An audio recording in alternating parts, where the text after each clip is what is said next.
Bonsoir à tous et bienvenue dans le Social Gone Show, l'émission qui analyse et décrypte l'actualité de l'Olympique Lyonnais. N'hésitez pas à réagir et à commenter l'émission avec le hashtag Social Gone Show et à nous faire vos retours sur les réseaux sociaux.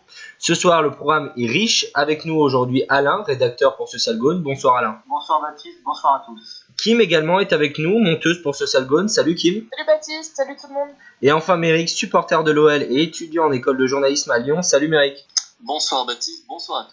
Dans la première partie, nous allons revenir sur les derniers matchs de l'OL avec une magnifique série de victoires, de 5 victoires précisément, mais aussi sur la déroute dimanche soir face à Nice. Alors pour commencer, parlons de ce dernier match des Lyonnais. Est-ce que Lyon est retombé dans ses travers dimanche dernier, Alain ? Oui, clairement, on s'est à nouveau heurté, disons, au problème de l'OL qui est de jouer contre des blocs bas comme ça sans trouver la solution. Et Dieu sait qu'on a eu des occasions d'ouvrir le score, c'est complètement hallucinant. Avec, je crois sur les deux matchs contre Nice, c'est plus de 50 occasions, 50 tirs, enfin 50 opportunités de possibilités de marquer.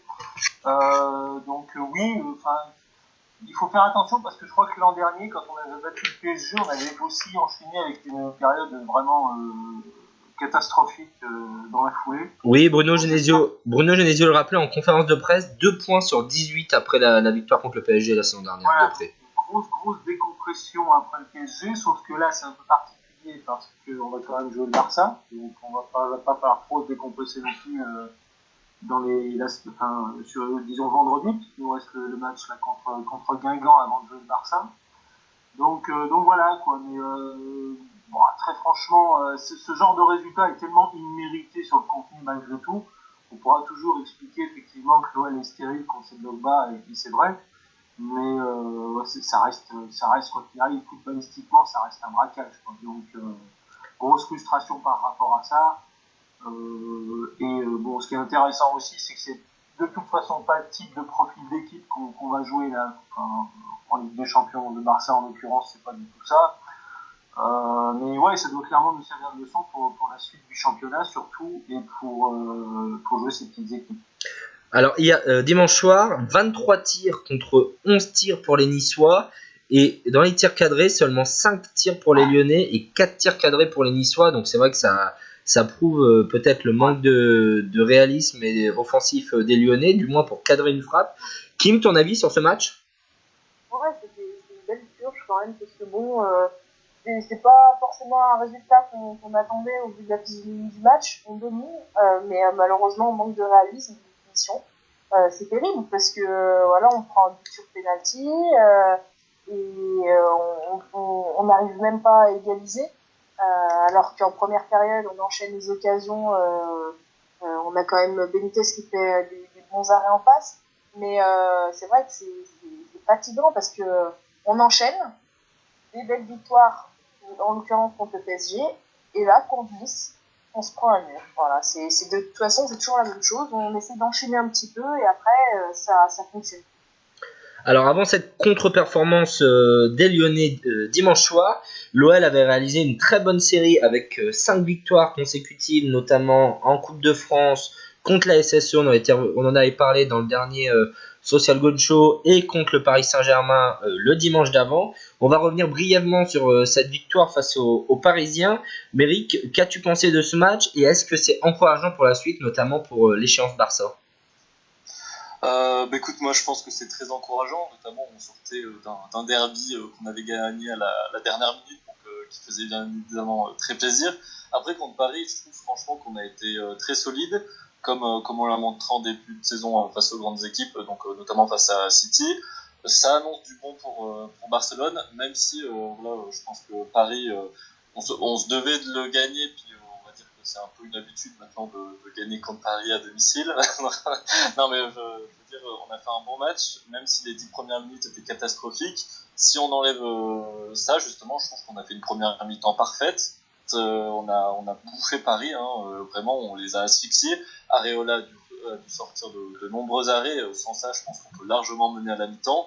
En deuxième mi-temps, on a quand même la chance d'avoir un penalty en tout début de mi-temps, parce que la deuxième mi-temps était, je trouve qu'on était un peu fatigué, on s'est un peu relâché après le 2-1, et Paris a poussé, notamment avec quelques frappes d'Mbappé, et je pense que voilà, on a eu chaud, mais la victoire était là, et je pense que si on fait des matchs solides comme ça, même s'il faudra un petit peu en rajouter en seconde mi-temps, je pense qu'on peut aller chercher quelque chose contre le Barça. Est-ce que Alain, ce match contre Paris montre bien que l'OL a plus de facilité contre les blocs un peu plus hauts et ce jeu en contre-attaque et en attaque rapide? Oui, clairement, on l'avait déjà vu d'ailleurs au premier tour, notamment contre City. Là, franchement, c'est une pure confirmation de tout ça, de ce qu'on avait vu. Et pour rebondir sur ce que je disais par rapport à Nice, là, le PSG, c'est vraiment le profil d'équipe qui se rapproche quand même un peu plus de Barcelone, même si la différence est grande entre les deux équipes. Dans l'idée, dans le projet de jeu, ça ressemble quand même un peu plus. Donc c'est très intéressant pour nous de voir ce qu'on est capable de faire contre ce genre d'équipe. Moi, je maintiens quand même on va y revenir aussi, mais bon augure pour la suite. Oui, en Ligue des Champions. Bon augure en championnat. Là aussi, pour rebondir sur le match de Nice, on va encore se casser les dents parce que de toute façon, Genesio n'a pas trouvé la solution de toute la saison, et pas plus que les saisons précédentes non plus d'ailleurs. Contre ces blocs bas, il y a toujours un problème. Donc, à moins qu'il sorte une solution de son chapeau, je crains qu'on continue d'avoir des problèmes, surtout si on a un manque d'efficacité. C'est pas seulement les blocs bas, c'est le manque d'efficacité. L'an dernier, Mariano, il a été hyper performant tout de suite, si vous vous souvenez, c'était vraiment la très très bonne pioche. Dembélé, c'est une bonne pioche, mais c'est vrai qu'il a mis un peu plus de temps. Là, il est resté sur 5 buts en 6 matchs, je crois. Donc, il a mis un peu plus de temps à se mettre à se fondre dans l'équipe. Puis bon, il n'était pas titulaire non plus, loin de là. Donc voilà. Et, on est quand même en panne de buts cette saison. Memphis, qui joue en pointe, marque très très peu cette saison aussi par rapport à l'an dernier.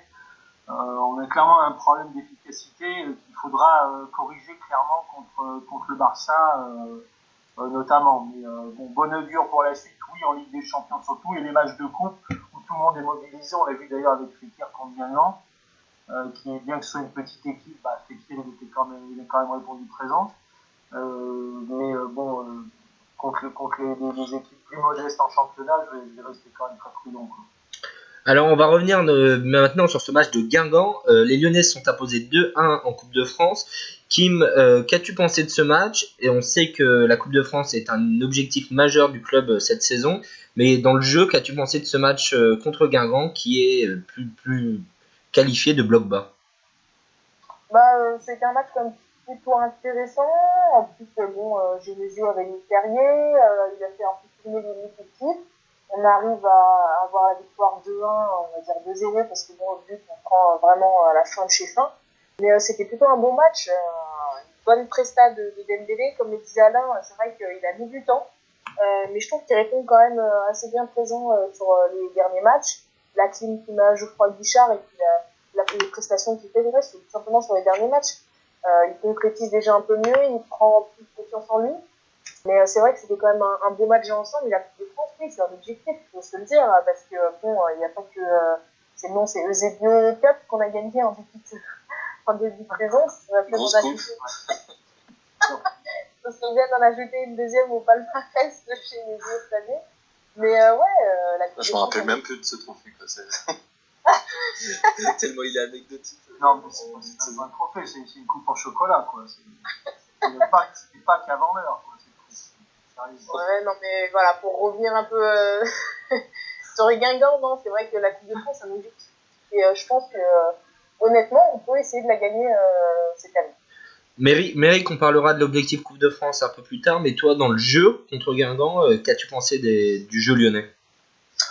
Bien, même s'il ne faut pas oublier que voilà, c'est que Guingamp entre guillemets, puis on se doit face à ces petites équipes-là de maîtriser la rencontre et de tout simplement en planter au moins 2 ou 3, comme on l'a fait.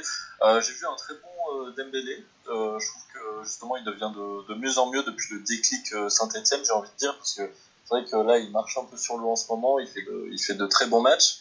L'ensemble de l'équipe a été cohérente, j'ai envie de dire, même si on s'est encore un peu fait peur malheureusement sur la fin du match avec un but encaissé. Mais je pense que globalement on a fait un match en milieu de semaine qu'il fallait gagner, puis c'est l'essentiel. Alain, ton avis sur Guingamp? On rappelle que le prochain match en Ligue 1 pour l'OL sera la réception de Guingamp au Groupama Stadium. Ton avis dans le jeu, est-ce qu'il faut reproduire la même chose en championnat? Est-ce que ça a été cohérent sur la pelouse du Roudrou? Ouais, j'ai trouvé ça très cohérent. J'ai même été agréablement surpris que l'OL soit capable de fournir ce genre de prestations contre encore une fois une petite équipe.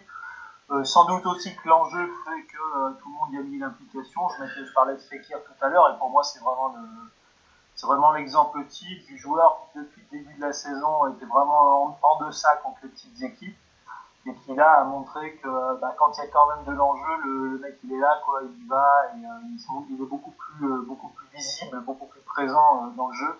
Donc c'était intéressant par rapport à ça. Est-ce que pour autant il faut en conclure que ça va être facile contre Guingamp? Bon là on sera à domicile donc c'est un peu différent, ça devrait être qu'une formalité, surtout contre la lanterne rouge du championnat, mais je demande à voir quand même, hein, parce que match de championnat comme ça, c'est pas le même enjeu, ça rejoint un peu le Nice OL là, dont on parlait juste avant, petite équipe regroupée derrière, est-ce que le profil sera le même? J'en suis pas certain, j'attends de voir. En tout cas, victoire obligatoire malgré tout contre Guingamp au championnat, puisqu'ils sont derniers et qu'on a besoin de points et qu'on en a déjà encore laissé passer 3 là ce week-end. Donc au moins là-dessus, il n'y a pas de question à se poser, quoi.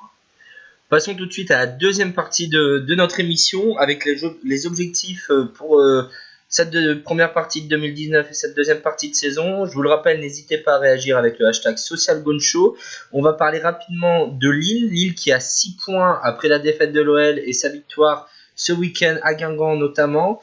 Est-ce que la deuxième place est encore atteignable? Parce qu'on le rappelle, elle est qualificative d'office pour la Ligue des Champions la saison prochaine. Que penses-tu de Lille et de la possibilité de finir deuxième, Kim? Ouais, 6 points, ça fait un petit peu loin. On aurait pu, avec le match contre Nice dimanche, on aurait pu s'accrocher un petit peu plus à cette deuxième place. Ça va être difficile, il va falloir maintenant jouer à fond, gagner cette confrontation contre Lille au match retour, qui va pas être facile. Et il leur reste un match au Parc des Princes aussi, aux Lillois. Ouais, mais Lille c'est en forme, ils enchaînent. C'est une bonne équipe cette saison, qui m'a d'ailleurs étonné un peu de les voir en haut de tableau comme ça. Est-ce que la deuxième place, elle est toujours une priorité? Oui, il faut qu'on laisse cette deuxième place. Je pense qu'il n'y a pas le choix.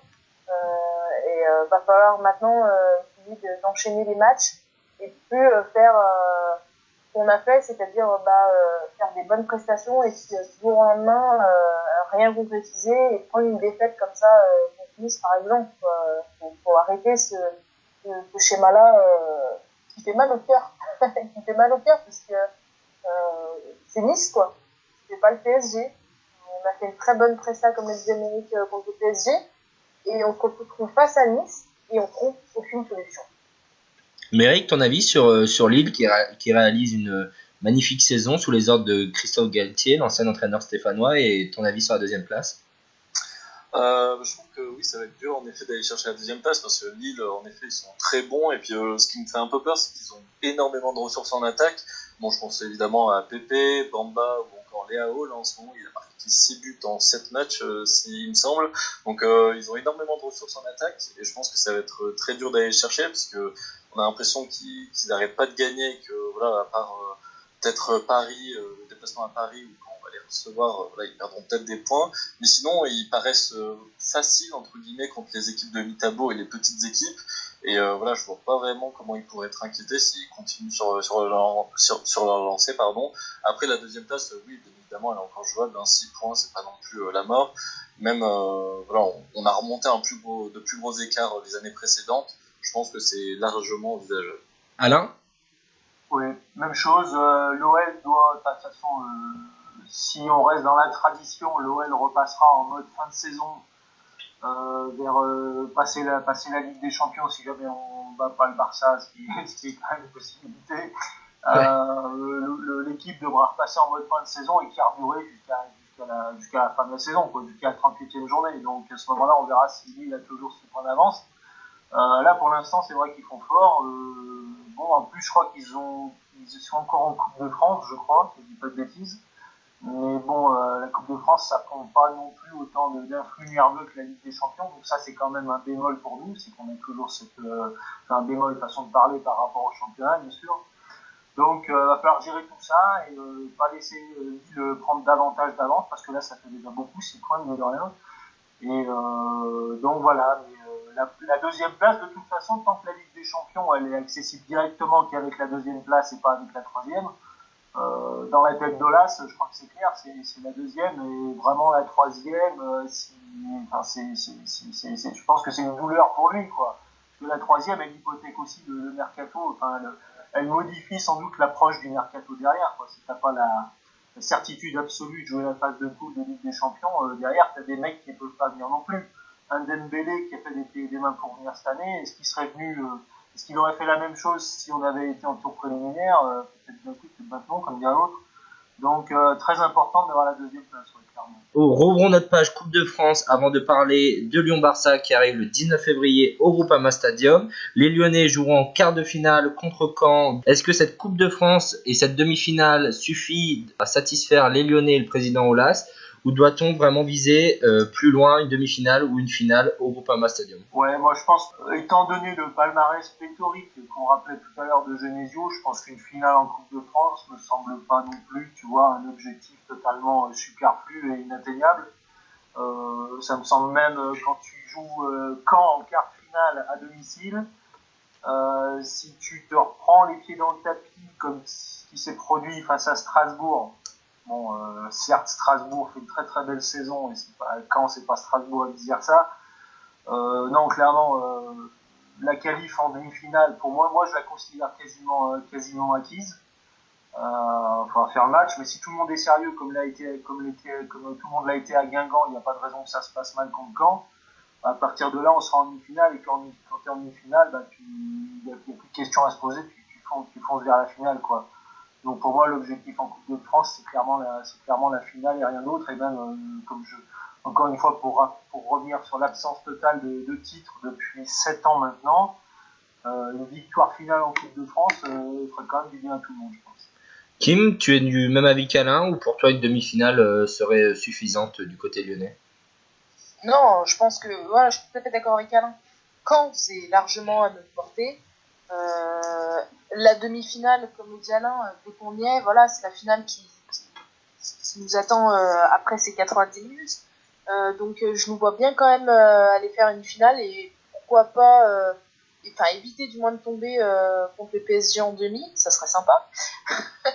Et puis essayer de récupérer un candidat plus intéressant et de faire la finale et de gagner un trophée qui manque tant, parce que c'est une belle disette quand même que l'OL maintient depuis quelques années sans trophée. Donc ça nous ferait du bien cette année d'avoir un beau trophée à mettre dans la vitrine. Méric, l'objectif cette année, soulever un trophée? Oui, je suis un peu du même avis que les autres chroniqueurs. De toute façon, ça serait bien de gagner la Coupe de France, mais là, encore une fois, ce qui me fait peur, c'est qu'on va pas pouvoir jouer toutes les coupes à fond.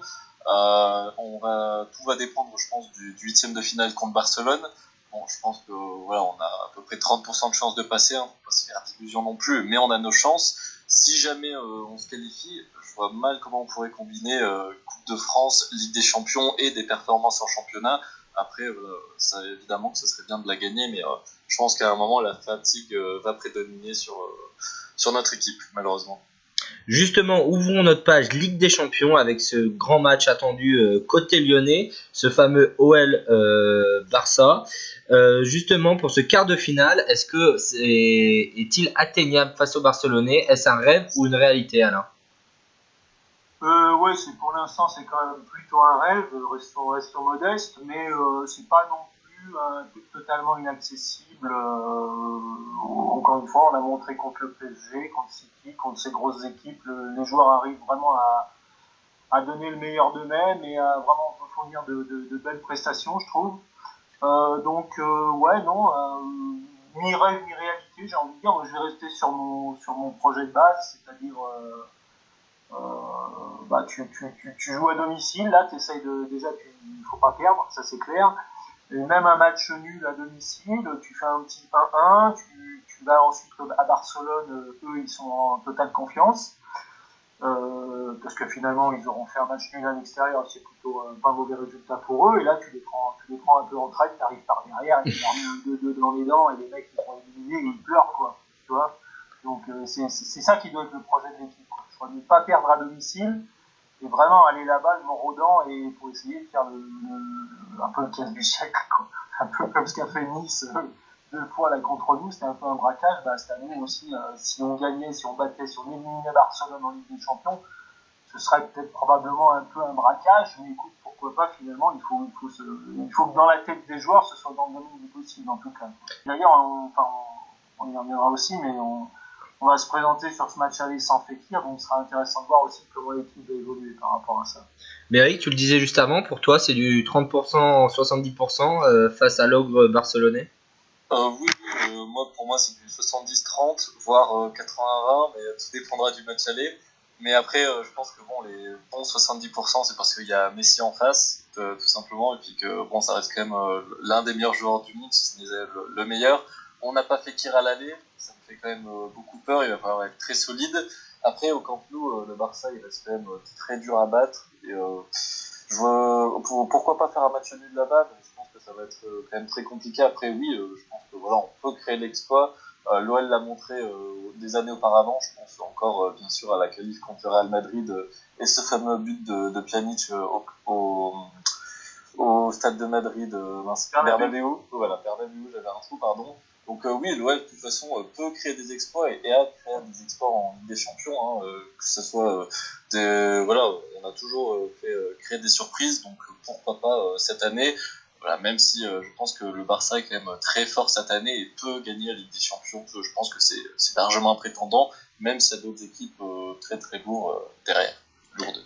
Justement, on le rappelle depuis plusieurs semaines et cette qualification de l'OL pour les huitièmes de finale, cette absence de Fekir au match aller au Groupama Stadium, est-ce que Kim, tu penses que ça peut porter préjudice aux hommes de Bruno Genesio et comment jouer sans Nabil Fekir, notre maître de jeu?